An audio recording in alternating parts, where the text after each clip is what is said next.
Assalamualaikum warahmatullahi wabarakatuh dan selamat petang para pelajar.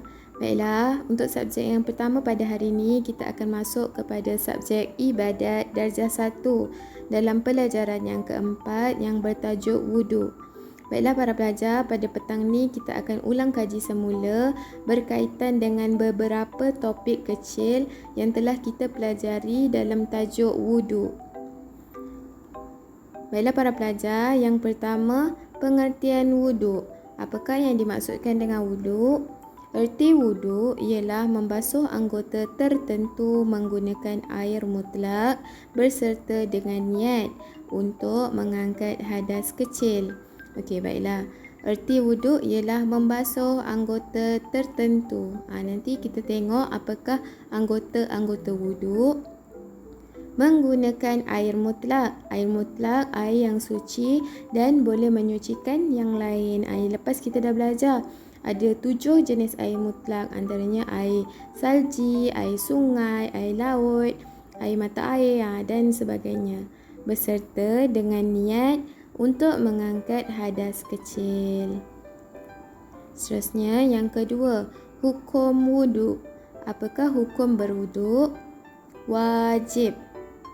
Hukum berwuduk ialah wajib bagi orang yang hendak melakukan ibadah seperti solat, tawaf, menyentuh dan membawa Al-Quran. Jadi sebelum kita nak solat, contohnya solat asar. Jadi sebelum kita menunaikan solat asar, kita wajib untuk mengambil wuduk terlebih dahulu. Ataupun sebelum kita nak sentuh ataupun bawa Al-Quran, kita nak pegang Al-Quran. Jadi sebelum kita nak sentuh ataupun kita nak bawa ataupun kita nak pegang Al-Quran, kita wajib mengambil wuduk terlebih dahulu. Baiklah para pelajar, seterusnya dalil wuduk. Faghsilu wujuhakum wa aydiyakum ilal marafiqi wamsahu biru'usikum wa arjulakum ilal ka'bain. Basuhlah muka kamu dan kedua belah tangan kamu meliputi siku, dan sapulah sebahagian dari kepala kamu, dan basuhlah kedua belah kaki hingga buku lali. Daripada dalil wuduk ni terdapat 4 rukun wuduk dekat dalam ni. Okey, yang pertama adalah niat. Okey, yang kedua dalam dalil ni basuh muka. Yang ketiga, basuh kedua belah tangan kamu meliputi siku. Maknanya basuh kedua belah tangan hingga ke siku. Rukun wuduk yang keempat, sapulah sebahagian daripada kepala kamu. Rukun wuduk yang kelima, basuhlah kedua belah kaki hingga ke buku lali. Dan rukun wuduk yang keenam yang tiada dekat dalam dalil adalah tertib, maksudnya mengikut susunan. Seterusnya, yang terakhir pada hari ini iaitu kita pergi kepada rukun wuduk. Okey, terdapat 6 rukun wuduk yang telah saya sebutkan tadi. Yang pertama, niat. Yang kedua, membasuh muka. Yang ketiga, membasuh kedua-dua belah tangan. Yang keempat, menyapu sebahagian kepala. Yang kelima, membasuh kedua-dua belah kaki. Dan yang keenam adalah tertib. Jadi ini adalah keenam rukun wuduk. Awak pun dah hafalkan untuk pelajaran yang lepas lagu 6 rukun wuduk. Baiklah, kita tengok satu persatu. Yang pertama ialah niat.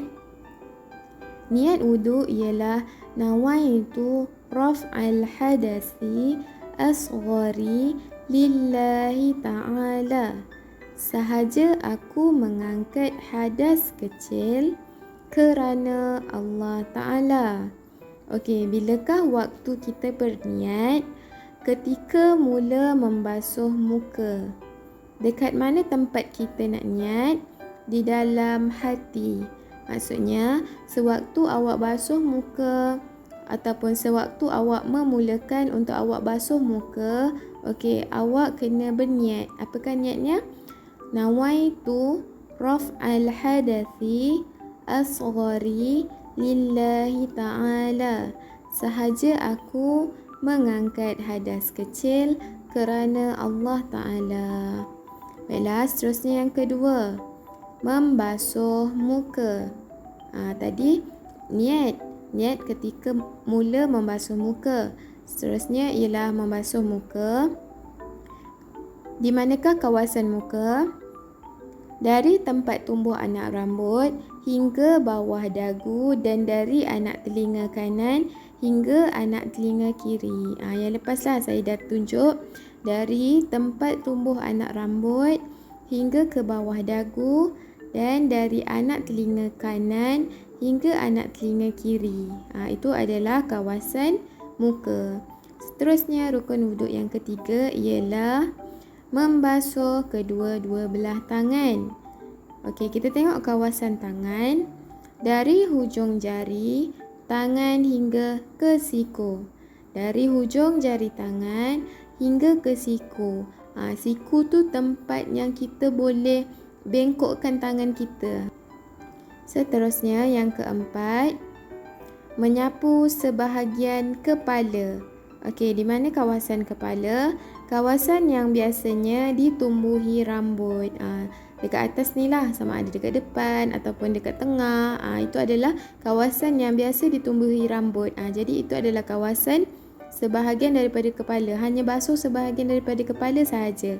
Rukun wuduk. Okey, seterusnya yang kelima, membasuh kedua-dua belah kaki. Okey, kita tengok kawasan kaki. Dari hujung jari kaki hingga ke buku lali. Okey, hujung jari kaki awak hingga ke buku lali. Dekat kaki awak tu, kaki belah kiri ataupun kaki belah kanan ada satu biji. Itu yang dipanggil buku lali. Jadi itu adalah kawasan membasuh kedua-dua belah kaki. Dan yang terakhir, yang keenam, iaitu tertib. Apakah yang dimaksudkan dengan tertib? Tertib mengikut susunan setiap rukun. Okey, daripada rukun yang pertama hingga rukun yang keenam. Apakah rukunnya? Yang pertama tadi niat. Yang kedua membasuh muka. Yang ketiga membasuh tangan kanan dan kiri hingga ke siku. Yang keempat menyapu sebahagian kepala. Dan yang kelima, membasuh kedua-dua belah kaki hingga ke buku lali. Dan yang terakhir iaitu tertib. Tertib ni mengikut susunan setiap rukun. Jadi kena ikut tertib lah daripada 1 hingga nombor 6. Tak boleh buat nombor 4 dulu. Lepas tu buat nombor 5 baru buat nombor 1. Tak boleh. Kena ikut susunan daripada nombor 1 hingga nombor 6. Baiklah para pelajar, sebelum kita akhiri ulang kaji kita berkaitan dengan tajuk wuduk hari ini, mari sama-sama kita nyanyikan lagu 6 rukun wuduk yang telah awak hafal.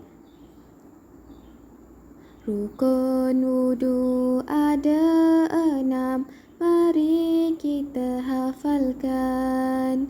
Yang pertama baca niat, yang kedua basuh muka, yang ketiga tangan sampai siku, yang keempat basuh kepala, yang kelima basuh kaki, yang keenam tertib. Jadi setakat ini saja pelajaran kita pada hari ini dalam ulang kaji berkaitan dengan tajuk wuduk. Kita akan jumpa lagi untuk kelas yang akan datang. Terima kasih semua. Assalamualaikum warahmatullahi wabarakatuh.